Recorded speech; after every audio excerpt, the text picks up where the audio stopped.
Hello friends, मेरा नाम है सम्या और आप देख रहे हैं सम्या ब्लॉग चैनल। और आज है आज हम लोग शादी में जा रहे हैं। तो हम लोग आए थे थोड़ी दूर, उसके बाद हम लोग श्री नारायण के जो गार्डन में रुके हैं। फ्रेंड्स, ये है श्री नारायण का जो गार्डन है और ये बहुत ही सुंदर है। और आप देख सकते हैं कि इधर नदी है, देख सकते हैं कितना बड़ा, कितना ब्यूटीफुल नजारा है। और हम लोग यहाँ पे बहुत खेल रहे हैं, मतलब बाबू को देख सकते हैं उधर वो क्या कर रहे हैं, गंदे गंदे में खेल रहे हैं।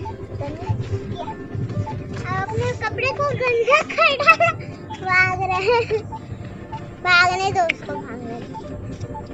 और दोस्तों, ये बहुत ही प्यारा आकर्षित है।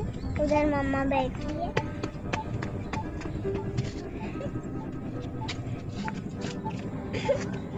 हम लोग खेल रहे हैं और आपको दिखाते हैं हम लोग क्या खेल रहे हैं। चलो पकड़।